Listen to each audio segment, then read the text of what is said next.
Hello and welcome to this week's edition of the Texas Public Policy Foundation's weekly live stream, where we cover the pressing issues of the day and increasingly have the newsmakers of the United States. I'm Kevin Roberts, your host. You know, this week is no exception to having someone who is making the news, who's not just commenting on what's going on in current events, but decided a few years ago to stand up, not just for herself, for her state, but also for all of the United States. And to the point as that I often make on this live stream, that while I'm based here in Austin, Texas, the headquarters of the Texas Public Policy Foundation, that this live stream is about national issues and features national people. We have not just one of the rising stars of the United States Congress, but one of the stars, period, full stop, of Congress, one of our favorite members of Congress. And that's really saying something when you consider how many excellent members in the Texas delegation to the U.S. House we have. I am pleased to have joined me for this week, Congresswoman Kat Cammack of Florida. Congresswoman Cammack has already, in her early tenure in Congress, distinguished herself as someone who's willing to tell the truth, even when it ain't pretty. And secondly, perhaps even more importantly, to home in on those policy solutions, as we like to do at this foundation. And the problem and the solution we're talking about this week is the immigration situation in the United States, and in particular, a crisis that exists not just a couple hundred miles south of where I sit here in Texas's capital city, but as the Congresswoman and I are going to argue this week, exists in every town in this country. It doesn't matter where you're tuning in from. The Biden border crisis, which, make no mistake, he and his administration started just 6 months ago, is something that has come to our doorsteps, and not just figuratively. Congresswoman, thanks so much for making time out of your schedule to join us today. Hey, Kevin, it's so good to see you. Thank you so much for the very, very kind words. You have me blushing. And it's just a real honor to join you and all of your members and folks watching. Really excited for the conversation today. Thank you for having me. Well, you're so welcome. And as I mentioned to you right before we went live, what we try to do for the people who tune into this, and keep in mind, most of the folks who tune in are from outside Texas, obviously a plurality are Texans, is to give them a sense of what's going on in the nation. And while unfortunately, there would be a lot of challenges that we would choose from, the one that we gravitate to, not just as Texans, but as Americans, is what's happening on the border. And I think proving the point that this is a national crisis is that you, considering your North Central Congressional District in Florida, have been so outspoken on this, not just from the floors of the U.S. House chamber, but here in Texas on the border, which really is ground zero, unfortunately, for what we've seen. So what I thought we would do, following your lead, is unpack this problem for our audience, and just in a factual way, which is how you go about things. And then hopefully over the time we have, be able to gravitate to some solutions that I'm hopeful our audience members can participate in. So you've been to the border, you have a sense of what's going on, you talk to people in law enforcement who understand what's going on. Give us a view of what's happening there. So I appreciate that. And this issue is so incredibly important. It has become the issue that really keeps me up at night. You know, when I got started, there's a whole host of issues that are critically important to our nation and to our communities. I mean, you can run through the list, you know, election integrity, our Second Amendment rights, our First Amendment rights, state rights. You look at the spending that's going on, but when it really comes down to the basics of protecting the sovereignty of the United States and really doing one of the clearly outlined, delineated roles that Congress is set up to do, it's national security. And you cannot have a sovereign nation if you don't have a secure border. And so the border issue has really become one of my top priorities, if not my top priority, because it is impacting every single town in America. And I tell people there's really three things that they need to take away from what's happening down there on the southwest border, be it Texas, Arizona, New Mexico, California. The big three that they need to know is, one, this is a crisis. This isn't seasonal. This is a full-blown crisis. And as you said, this was created by executive order. And this is completely as a result of the Biden administration. We've always had challenges there, but this is a whole new level that our Border Patrol agents, CBP, Texas DPS, National Guard, local law enforcement, they have never seen anything like this. So it is collectively known as a crisis, except for this administration. And if you can't even call an issue or a problem what it is, then you can't even begin to fix it. So first and foremost, yes, it is a crisis. The data, the facts, they back up that this is not a seasonal peak, that this is actual historic numbers of people and drugs and violent criminals that are coming across. These aren't just family units and unaccompanied children. The data backs up exactly what we know, that this is a crisis. The second thing that I tell people when I'm talking about the border issue is every town in America is a border town, full stop. Every town in America is a border town. It doesn't matter if you are in Maine, if you are in Virginia, if you're in Florida, if you are in Montana, every town in America is a border town. And we'll get into that a little bit later. But the third thing I want to also make sure everyone recognizes right out the gate is from the local law enforcement side of it, being the wife of a first responder, my husband is a SWAT medic as well as a firefighter. He sees not only the drugs that are pouring into our community on a daily basis, the overdoses, the influx that we've seen in hard narcotics, fentanyl, heroin, cocaine, methamphetamine specifically. We are seeing that uptick as a direct result of the border being open, but also as a SWAT medic, he's dealing with hardened criminals, gang members, cartel members, some of whom we've actually had encounters in my district in North Central Florida. So you have the local law enforcement element, and it's tied back to the border. So I tell people, again, not only is every town in America a border town, but if you care about law enforcement, if you back the blue, you cannot begin to protect your hometowns until you defend the homeland. The two have to coexist. So defending the hometown or the homeland means protecting our hometowns, and that you cannot separate the two. So there's a nexus between our local law enforcement and supporting law enforcement around the country, and that ties right into what is happening at the border. So as you said, I just got back from the border. It was my third time being there. And on this particular trip, as a member of the Homeland Security Committee, I wanted to bring my local law enforcement from my area because I thought it was so critical, again, to drive home that third point that we can't protect our hometowns unless we defend the homeland. And let me tell you, my sheriffs and actually one of my police chiefs was with us as well. They're still to this day stunned. I spoke at the Florida Sheriff's Conference yesterday, and they were talking about it with their colleagues, and they are still just unpacking and processing what they saw. Truly a public health crisis, humanitarian crisis, the trafficking of kids, the drugs that are coming across the border, the national security concerns that they have.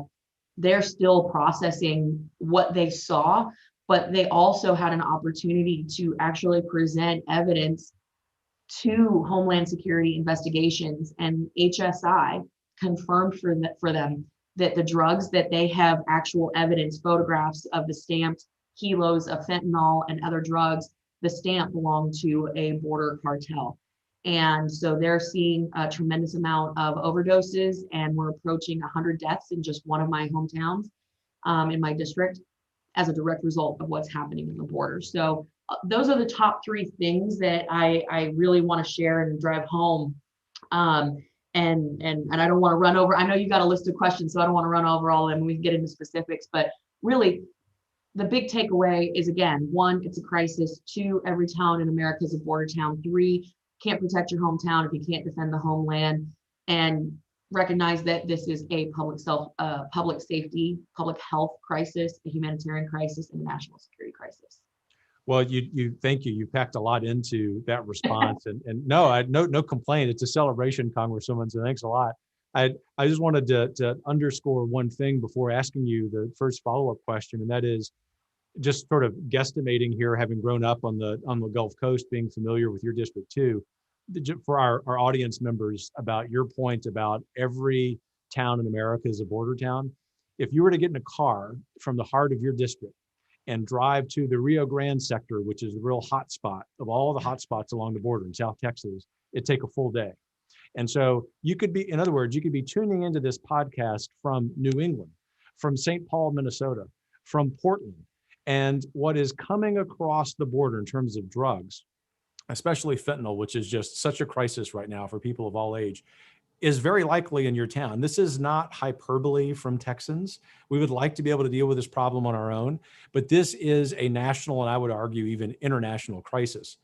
I want to sort of go point by point with you, though, and we'll go back to your point about the crisis and sort of attach some numbers to that Yeah. for our audience members. I know you have some you probably want to highlight. I would just start top level and then ask you to comment that, roughly speaking, approximately 200,000 apprehensions of illegal crossings, of illegal persons crossing into the country illegally have happened each month, 200,000 each month since March. Mm-hmm. And I can tell you that those of us who live near the border in Texas are worried about the effect on those communities there. It's very obvious. Nothing against those people coming across other than their illegal act. Obviously, we care about them as persons. The point is, we don't have the capacity in Texas or Florida or anywhere in this country to deal with the problem that is occurring as a result. Put a little texture on that for us, maybe something you learned from law enforcement about those numbers, whether about people or about some of the illegal drugs. Yeah, it's pretty staggering, and it's hard to even really wrap your head around the numbers, because we tend to, especially in government, talk about big figures, over $30 trillion in debt. People really can't fathom what $1 trillion looks like. So the way I think about it is, let's just start with the fentanyl, for example. Last month, the month of June, there was over 1,000 pounds, I think it was 1,058 pounds of fentanyl was seized. Keep in mind that of the fentanyl that is actually seized, Border Patrol estimates that that is only 20% of what is actually coming across. They're only catching really 20%. But of what was caught, what was seized, that 1,058 pounds, that is enough fentanyl to kill every man, woman, and child in the state of Florida 10 times over. 10 times over.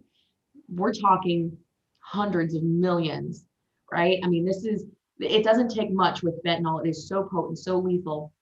And when you put it in that context, 10 times over, every man, woman, and child, just in the month of June for the state of Florida, we're about almost 22 million in population in the state of Florida.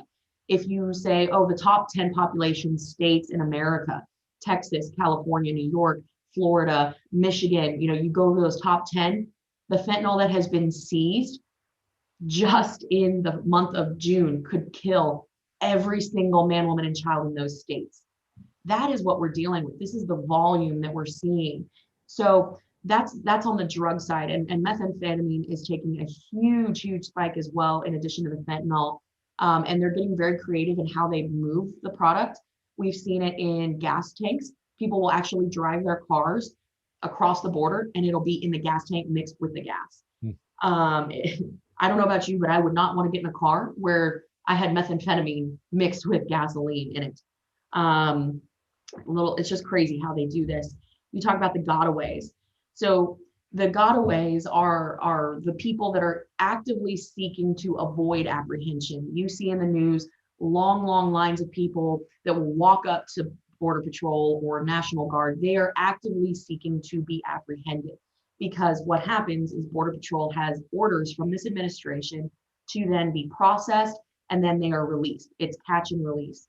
They have a little piece of paper that says you have a notice to appear in 5 years. 5 years. And so these are the people that you typically see that are your unaccompanied minors or your single family units. They end up on the planes when you're leaving Dallas or Austin or Houston, McAllen. They're flying all over America on taxpayer dime. But the gotaways are the ones that are actively avoiding detection. They either have criminal records, have previously been deported, known sex offender, or they are smuggling drugs. Now, the family units with the little kids, those are the decoys. And I'll just give you an example. I was at the border on the Rio Grande Valley Bank. I was in Rio Grande City and Roma, Texas, which is a not great place to be right now. It is where there's a lot of activity, lots of car chases, lots of shootouts, very dangerous. And it was about 3 o'clock in the morning. And I'm standing there with Texas National Guard, Texas DPS, and Border Patrol.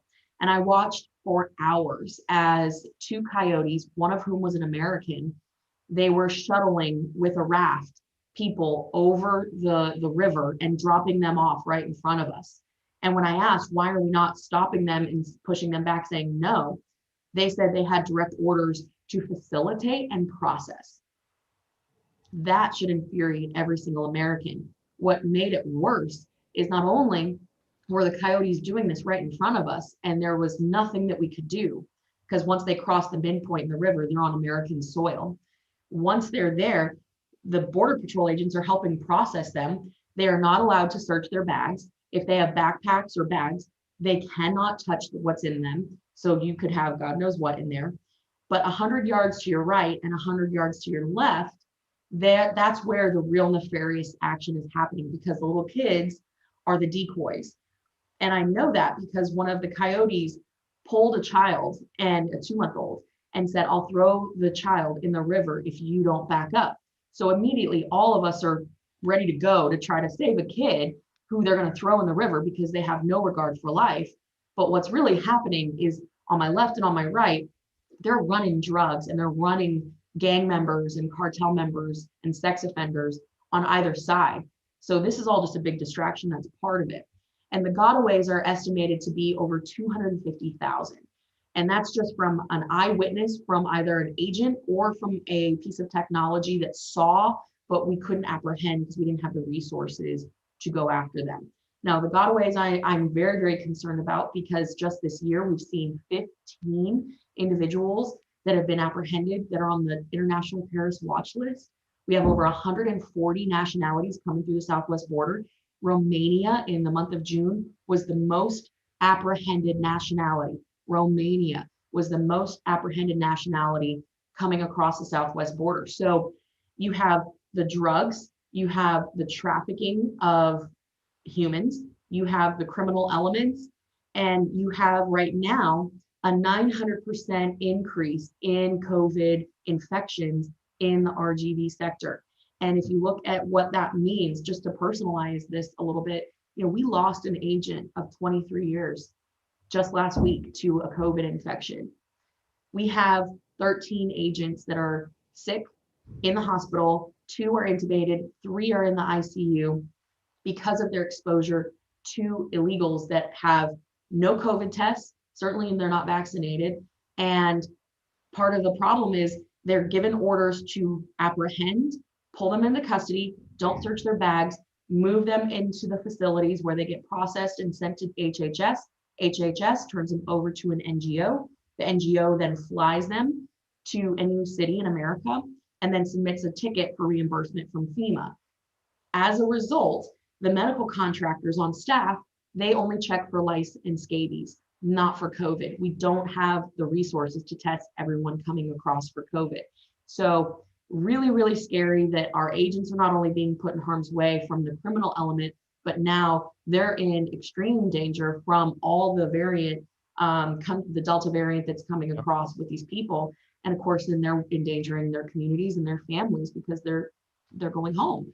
So lots of numbers I just threw at you, but as you can tell, I get pretty worked up about this issue. Well, as you should, as you should. And one of the purposes of this live stream is to give newsmakers like yourself, especially elected officials, the opportunity for those kinds of extended answers about a policy problem, because as you know better than most, and this isn't necessarily a problem, but on big national TV shows, you got to give 30-second responses. And it's very hard, especially for folks who are right of center, to get the time to really lay out the case. And so I'm really grateful that you did that. I'm sure I can speak for our audience.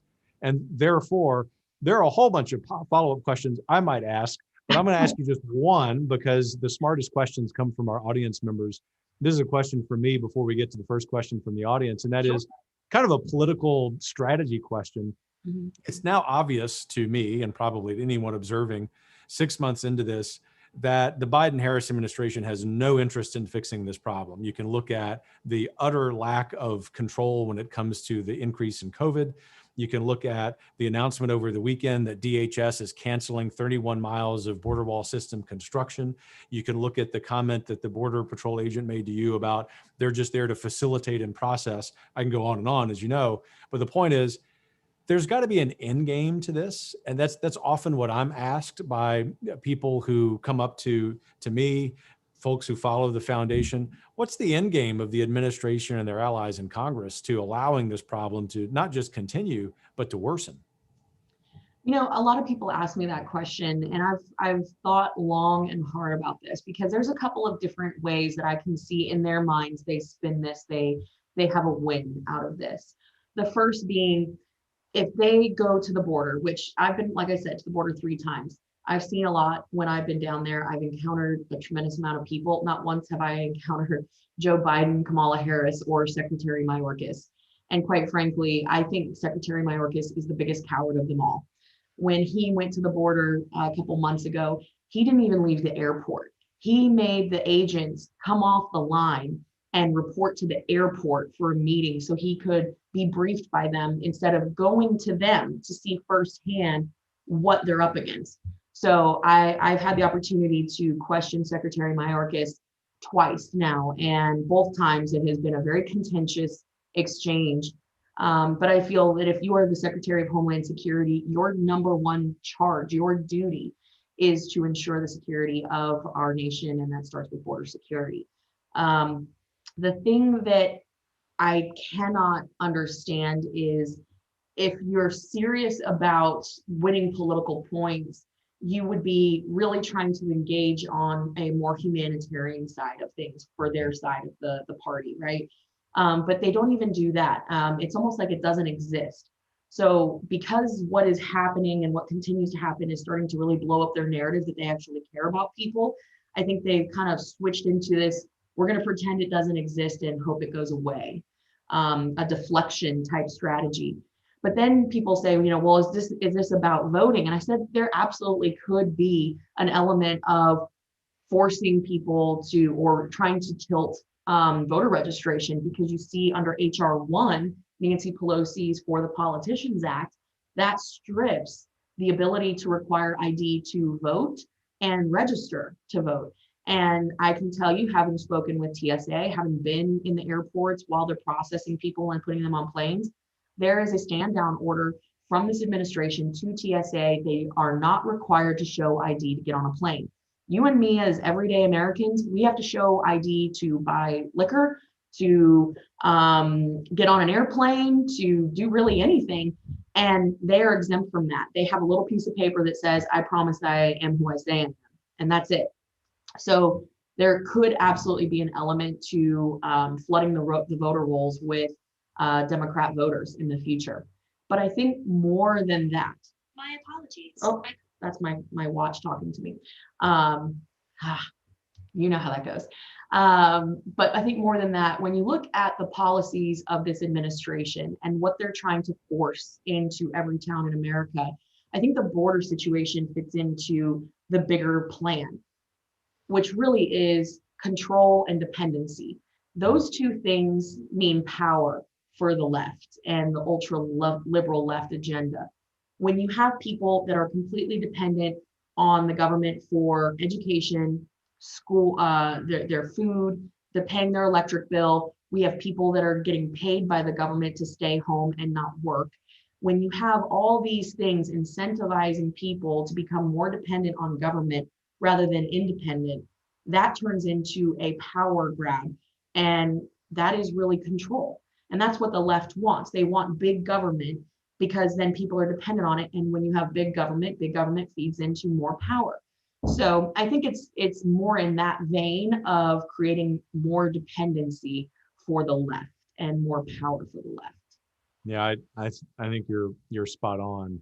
So thank you. I of course have some follow-up questions, but as I mentioned, we'll go to the audience, and several questions. In fact, almost all of the audience questions up to this point are under one big category, Congresswoman, and that is, what do we do about it? So I'll phrase the question this way: whether it's for the everyday citizen who's tuning into this, whether it is for, say, a state legislator in Texas, Arizona, Florida, Minnesota, or whether it's someone like you in Congress, what are the policy solutions? What are the solutions to fixing this problem?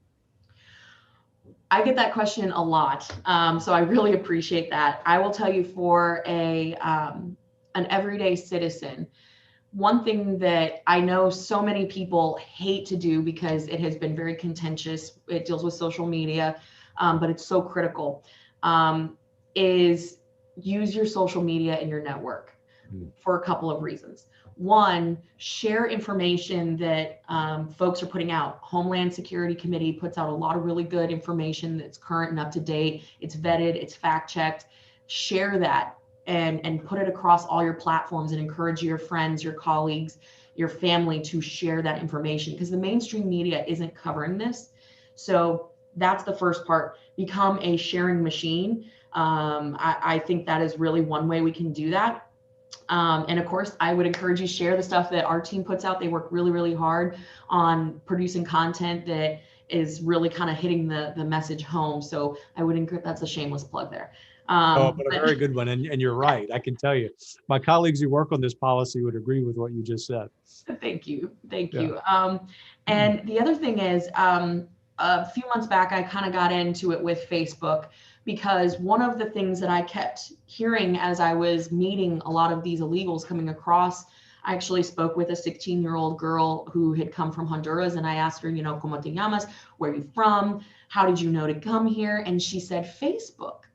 And that was the first time I had heard that. As I went down the line talking to these people who had just crossed the border, they all said Facebook. They said, I got an ad on Facebook. I contacted the group page, and then we arranged payment and logistics through WhatsApp and Facebook. And so we put a letter together asking why Facebook has been allowing this, why their algorithms haven't basically picked up on the keywords and taken them down. Two, why their independent reviewers on all advertisements, paid advertisements, have accepted and allowed this to go through. And three, how much money have they made off of the cartels placing ads? And so we've had this very contentious back and forth. One thing that we have said is that they need to hire more contractors. Ironically, Facebook is having a hard time finding enough employees, which, after all the influence and work that they have done to undermine free speech in America, I do find this a little bit funny that now they are having a hard time finding people to work. So I encourage people to go on their social media, go on your Facebook and type in things like Cruzando la Frontera. And you'll find groups, you'll find advertisements, you'll find pages. Go in and find all those ads, and they're everywhere, and flag them. Just start reporting them. Because once they're reported, it sends it to a two-stage review process where an actual human has to look at it and say, oh no, this is illegal, we have to take it down. And they just don't have the bandwidth to do that. So that's one way that your everyday citizen can actually affect real change, is by stopping the communication means of the cartels. That's something really, really important. For our state legislators, I would absolutely encourage, especially those that have direct issues and direct tie, Texas, Arizona, New Mexico, California. I would institute criminal trespassing penalties for people coming across the border. We see that Texas is just now starting to arrest people and charge them with criminal trespassing. This has not happened. It just started a few days ago. So critically important. And then I would also encourage state legislators to put pressure on your governors to demand answers from HHS and FEMA, as well as the NGOs that they are contracted with. Where are these people going? Because by law, they don't have to notify the states and the local law enforcement or the communities when people are being dropped off in their community. And for people in the federal space, I mean, we're all working together. The House Homeland Security Committee, we're one team, one mission, and that is to really undermine efforts to keep the borders open. We're fighting back as much as any minority can, but at the end of the day, we only have, we're 5 votes short. So we are blocking and tackling as much as we possibly can. I actually have several amendments that I'm offering as part of the appropriations packages this week to undermine efforts to keep the processing moving. We need to put a halt, because every estimate that I am seeing on this trend line will put us at 2 million apprehended, which is by extension then released into our country by the end of this year. Yeah, no, it's alarming. Look, we're going to take the Texas Public Policy Foundation as a homework assignment from you, that Facebook matter. And I think by tomorrow we'll be working on that. And I'm smirking because Facebook knows who we are, and they know who we are because we're very conservative. and we're also fearless. And it's so great to have you join us. I try to ask all of our guests, especially those who are in elected office as you are, Congresswoman, one final question, which I'll pose to you. Genuinely interested in your response to this. And that is, in spite of this difficult topic you and I have discussed today, in spite of all the challenges facing the United States, why did you wake up optimistic about the American future this morning? Mm. I woke up optimistic about the American future this morning because there is something that is absolutely inherent to America and Americans that I believe really no one else has, and that's grit. Grit to me is the thing that overcomes any obstacle, any challenge, and is really the thing that makes us successful. That no matter how much of an underdog or how challenging a situation is, that is the one unique quality that each of us as Americans have. It's ingrained in our DNA. And I love when I see people start to really tap into that. And I look around and I think, we're in a really tough spot. This is stuff that keeps us up at night. But then I also kind of look around and I'm like, I wouldn't ask for a better team. I couldn't ask for a better team. And so that's what I am very, very optimistic about, that we will overcome it and we will be better for this situation that we're experiencing right now. Because I do believe that it's the grit that's going to get us through this very challenging time. And it is going to set us up for the most incredible comeback story that the world has ever seen. It's Boy, I want to give you a high five. Next time I see you, we'll give you a high five, because I agree wholeheartedly.